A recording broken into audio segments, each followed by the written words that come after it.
Pertama masalah Udzulah urinang. Menyo dalam ajaran agama urinang memang namanya orang rumah. Orang rumah, Purmo kan pemilik rumah, orang tinggal di rumah.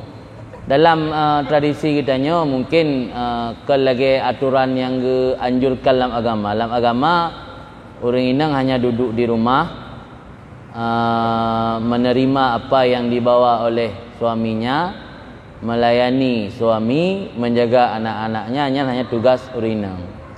Maka salah satu daripada konsep orang barat untuk menghancurkan hidarah Islam, hidarahan peradaban Islam, untuk menghancurkan sebuah peradaban Islam, nyelun dengar tanya 2016 waktu konferensi ulama internasional di Putrajaya, Kuala Lumpur, Malaysia. Pegali salah seorang ulama dari Timur Tengah, konsep orang barat untuk menghancurkan peradaban Islam leboh. Pertama, hadmul usrah, menghancurkan keluarga. Hadmul tarbiyah, menghancurkan pendidikan. Hadmul qudwah, menghancurkan ikutan, artinya sosok yang diikuti.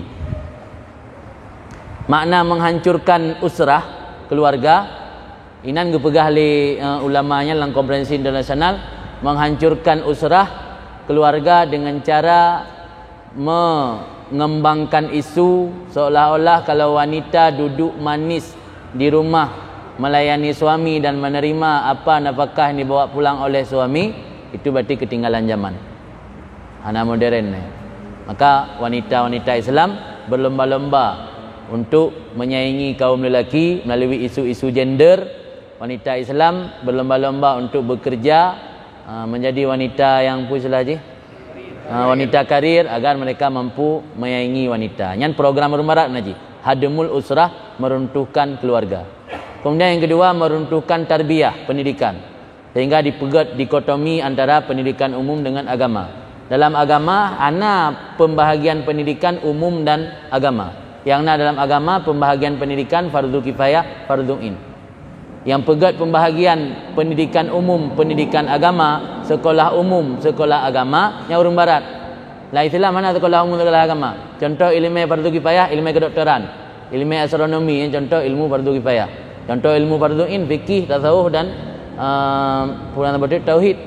Jadi dalam agama ubina kitabnya dalam Islam gebagi ilmu fardu in, fardu kifayah, kan umum dan umum dan agama. Yang pegak pembagian umum dan agama sehingga nak terjadi dikotomi antara pendidikan umum dan agama yang urung barat kon Islam. Dia terpengaruh dengan isu-isu yang dikembangkan oleh urung barat. Tak percaya apa yang ibal awaknya.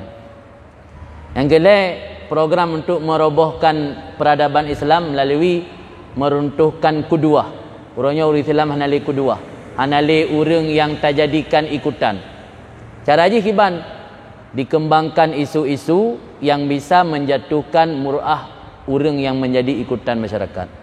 Nah, ulama yang kira-kira kadi ikut le urang kadi jadikan tauladan, kembangkan isu nasyid porno, kembangkan macam-macam sehingga bak masyarakat kajatuh pandangan ulamanya, sehingga nak dijadikan le ulamanya sebagai ikutan.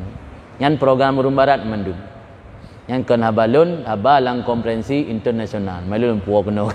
Di nak leboh cara untuk iperuntuh peradaban Islam. Jadi masalah orang inang galak tubi uluanya salah satu program orang luar ni melalui isu-isu gender. Maka yang sebenarnya dalam Islam orang inangnya duduk di rumah.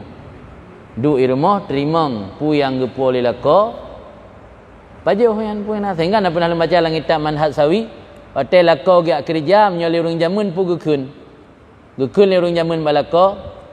Hai abang, baik ni cok yang harim. Iyaka wa kasbal haram. Ni puji lera ni usaha yang haram.